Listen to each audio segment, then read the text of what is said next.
What's up YouTube, Dell here from Zephyr Wargames, and today I'm bringing an update to Traptrix, but I've also kept in mind a very tidy budget so that you're able to compete and take on the meta without breaking the bank. So with all of that out of the way, please smash that like button, hit that notification bell and subscribe so you don't miss out on any more upcoming content. With all of that out of the way, let's dive head first into this updated profile. Now the monster lineup is pretty standard, with everyone pretty much playing triple Momelo, triple Mantis, and then double Dioneer, and then it really kind of comes down to whether you're playing 2 or 3 of Arachnocampa and Pudica. Now the reason I go with 2 and 2 is because I'm also playing an additional monster in this deck to kind of help with my trap consistency. Now I showed that in my previous profile that I was playing the wannabe. Now wannabe is a super rare that came out in Syac. Now, for those of you that are unfamiliar with what wannabe does, it basically allows you during the end phase, so your turn or your opponent's turn, you send it from the hand or field to the graveyard to excavate cards from the top of your deck equal to the number of unused opponent's spell and trap zones. And if you do, you get to set one excavated trap to the field. You send it to the graveyard during the next end phase and place the rest on the bottom of the deck in any order. So the reason I've gone with a smaller ratio of Traptrix, and even then, kind of balancing it out, the 2 Pudica, 2 Arachnocampa, and then the 1 Vescelo, you're kind of giving yourself the best balance possible. Because if you open up multiple Arachnocampa, it's not ideal. Yes, you can normal summon one, you can get it into Sarah and go off from there. The same can be said with Pudica, but the idea is you've got the ability to recycle them, you've also got the ability to kind of close down the amount of monsters you want filling up your hand. And what I mean by that, which is the reason I play the wannabe, is that wannabe is here not only to kind of help you block your opponent, and I'll explain that in a second, but also the ability to basically try and turn a monster into a trap. You're getting knowledge of the top 5 cards and then able to choose. So it's basically like a version of Prosperity without half damage and without restricting you to having to banish from the extra deck. So it's a really kind of cool card, and what I like about it is the fact that you can get to a trap card during your opponent's end phase, and that's going to allow you to get to stuff like board breakers and evenly matched, or what I kind of consider as a very cool kind of blocker in the form of Solemn Strike. The fact that wannabe lets you set any trap card, yes, you could technically set a continuous trap card, and the reason that would be cool is technically you could set a Gozen or a Rivalry and then flip that Gozen or the Rivalry, break your opponent's entire board, and then during the end phase it gets sent to the graveyard anyway.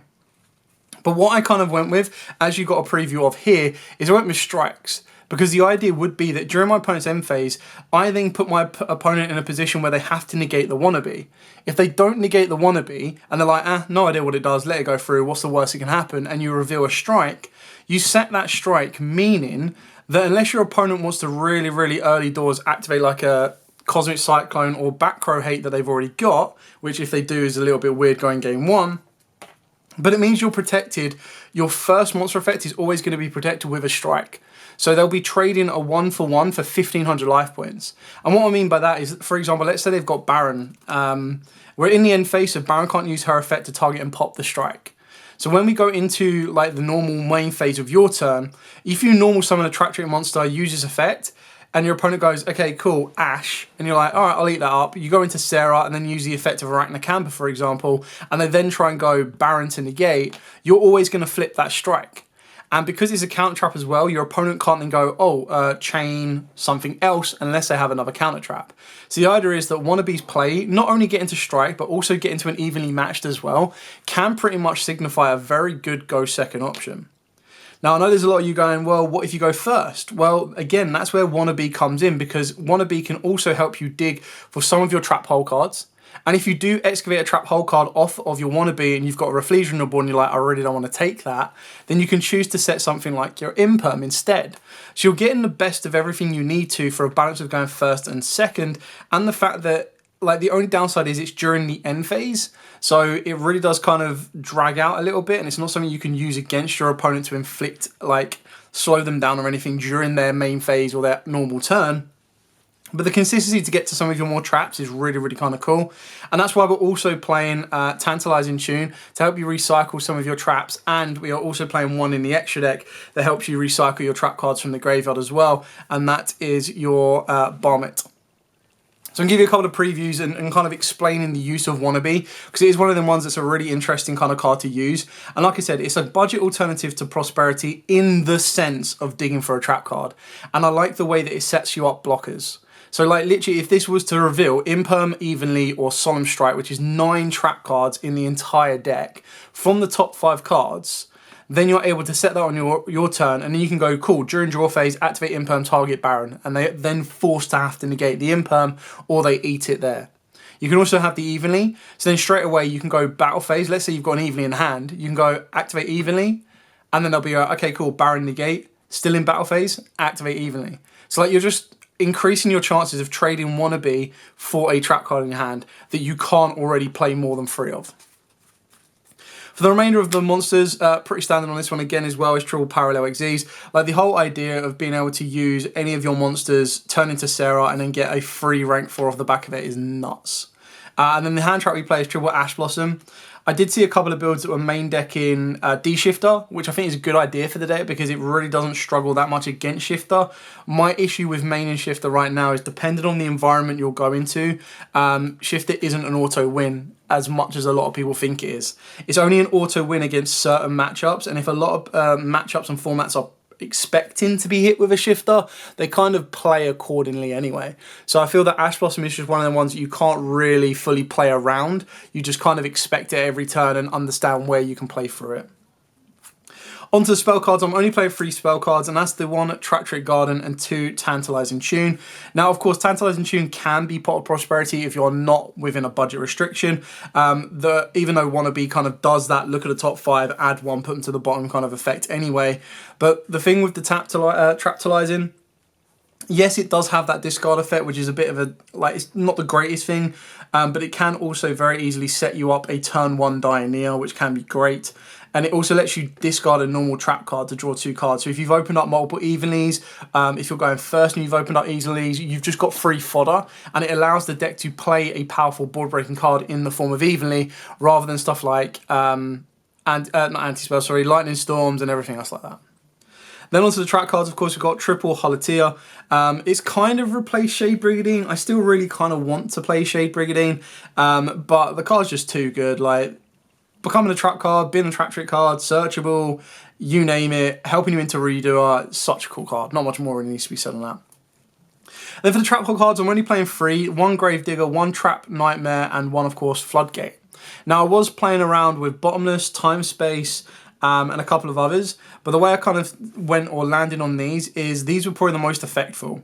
I don't really want to be playing Bottomless because against Cashiers, I don't want to Bottomless their monster because then I'll just go, okay, cool, they've lost their monster. If they've got another one, they'll go again. Whereas if I Floodgate them, not only are they not able to get the effect, but they're then not able to build on top of that board unless they've opened up Birth, and that does cause them a lot of issues. Gravedigger, of course, is great for time win cons. It's the only one that I considered playing multiple of alongside Floodgate. But I feel the fact, because of the way this deck is structured, its idea is to play minimal trap holes to recycle them, because I don't really want to be searching these off of Wannabe. I want to be sending these off of the back of Rafflesia. And then the reason that we've got Rafflesia as 2 of in the extra deck when you get to it a little bit later on is because we are going to recycle these off. So the idea is that the combo you want to kind of land with is a Rafflesia backed up with the Sacred Sheep. And because you're not locked out with drawing because of Pot of Prosperity, you then have the ability to activate your Rafflesia, Gravediggers your opponent. And they're like, oh, cool, I've not got to worry about Gravediggers. And you go, use Barmet Sheep, put this back to the deck, and then draw a card. So, recycling the trap cards. Yes, of course, if any of these do get balanced, you can recycle them with the Traptalizing, but you kind of want to keep these at a minimum. And then, of course, for the normal trap cards that are probably your great targets to set off of Wannabe is Evenly Matched, just probably the best trap board breaking card around. Triple Imperm, and then triple Strike. Now, like I said, the fact that Wannabe can set this, I just think is invaluable. Like, yes, it's all well and good that if I just set a normal trap card, but then my opponent can chain to that normal trap card, whereas Strike is literally just, that's it, end all be all. And if you do hard open these, it's a great card to have. Because it's like, okay, cool, we're going to set these. There's nothing your opponent can really do. So a Fenrir attack directly, or a Fenrir attack, use effect target, flip Strike. Or go into Shangri-La, Strike. Rise Up, Strike. everything like that, you're just stopping happening. Now that's just obviously the Kashtira matchup. Let's think about, the only one that is like not the greatest in is something off the back of stuff like Runix, but you can still stop the Sprite engine, and when they go into Gigantic, you go, okay, cool, Strike, gone. Getting rid of monster effects, getting rid of the special summoning in certain scenarios is, of course, very, very good. And that's pretty much it for the main deck. Flat on 40 cards deck. As you could see, there was nothing in here that was too wildly expensive. The wannabes are very cheap, super rares from Syac. Imperm is probably your most expensive outsider card, and even then that's probably like £5, depending on where you're picking them up from. Moving on to the extra deck, pretty standard on this lineup as well. So you've got triple Serra alongside one Cularia, one Atopus. I still feel that this is a really good card to be utilising. There's a bit of flex space in the extra deck should you want to, and that really comes down to like your pot of prosperity targets. That can then come down to whether you feel you need more boss monsters, whether you want more link monsters. Stuff like Bengal Answer was considered as well. But the idea that Cularia can help you with the grind game is really, really important. On to the XYZs. Double up Rafflesia. Now the only reason we've doubled up Rafflesia is usually with only having 3 trap hole targets, technically 6 if you count the Holotea, but Holotea can't be used off of the back of Rafflesia because it doesn't meet its requirements, basically. But the idea is that you're constantly wanting to recycle them. So you don't want your opponent to be able to go like, so I'm just going to put the Bahamut sheet here as well, or the Bahamut sheet. So this is generic rank 4, detach your material from this card, then target one normal trap card in your graveyard, place it on the bottom of the deck, draw 1 card. If a normal trap card is activated, except during a damage step, you get to detach 1 material from any XYZ you control, and if you do, special on a level 4 from your hand. Now obviously that's not always ideal, but you can mandatorily like, summon a Momelo from the hand. Momelo will like mandatory trigger, and then that will trigger Sarah. So there's ways of being able to pick out the back row. The idea is you're really going to be using this to put your normal trap cards back to the bottom of the deck to draw 1 card, so that then Rafflesia is then live again. So being able to get both of these on the board, which isn't the hardest thing to do because you can very easily get that off the back of something like a Sarah, can really, really help you out. And then you're getting constant draw capabilities as well. Yes, obviously it needs to detach from this card, so once you've used it twice, you've already put that back. If you're going through like your floodgates, or you're going through your grave diggers, or even your trap hole nightmares, more than like 2 if not 3 times in a duel, yeah, something that like that game is grinding. For the other rank floor Traptrix, we are playing the one Alamiris and the one Penigula, and then of course we've got the Tornado Dragon, Redoer, Baguska, and then Exton Knight. You can pretty much, if you want to, you can play Steel Swarm Roach, you can play any kind of rank 4 that you kind of feel you need to. I just like the idea of, if I know against a trap deck, I can make Tornado Dragon, constantly keep dealing with their back row before they can set anything up. Mainly Eradicator, because damn, Eradicator called traps, this game is over. Reader, I just still think it's such a good card because I like the idea that I make this, whether I make it with a trap or not, doesn't really make much of a difference, but the idea is, if you do make it with a trap, you've got a very nice non-target bounce, and then you're constantly just getting fatter and fatter and fatter and fatter until you go, Fat Zeus. So, yeah, I think Reader is like your best target for Zeus because you can pretty much get as many.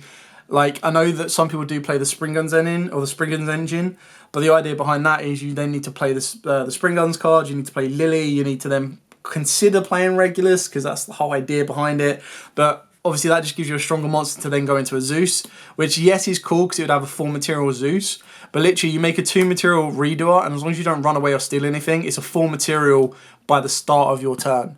So technically a 5 material, because you'd have its 2 own materials, you'd steal from your opponent during their standby phase, you'd steal from them during your standby phase, and then you could rank on top of the Zeus, and it's a 5 material Zeus. So, and that is it for the profile. Like I said, I tried to keep it on a budget. Now that Zeus has been a reprint, nice and easy to pick up. Most of these are pretty much generic. The Sheep is from Syac as well. Very nice and easy, super rare to pick up from a friend or just locals in general. And I think it's a really kind of cool card for the deck in general.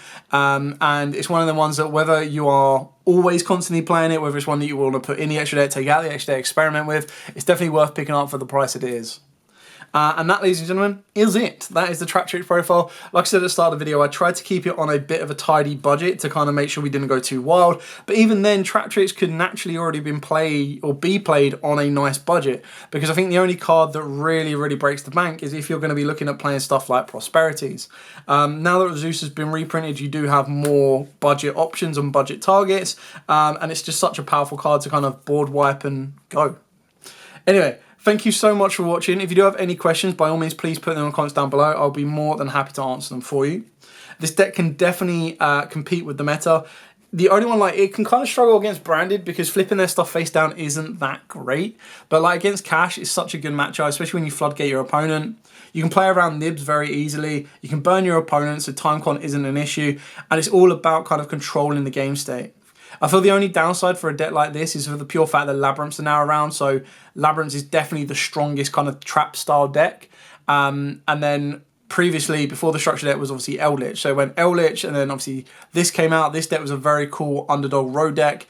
And then Labyrinth kind of pushed itself into the limelight and is definitely stronger than this deck. But this is one of the ones where it's definitely worth getting and then seeing how it comes out in the future, because there'll still be more support. Like, remember the first wave was stuff like Mamelo, and then the second wave was like, or a future wave was Mantis, and a future wave was Sarah as well. And then of course we've got the structure deck. So it's constantly going to keep evolving. I really do enjoy the deck. I think it's a very cool kind of control deck right now for this format, especially when you look at Labyrinths at probably like 100 to 150 pound, whereas something like this could very easily be built for about 50 pound, if that. Anyway, thanks so much for watching. Don't forget to like, comment, subscribe, share. Till next time, guys, as absolutely always, stay safe, and of course, happy dueling.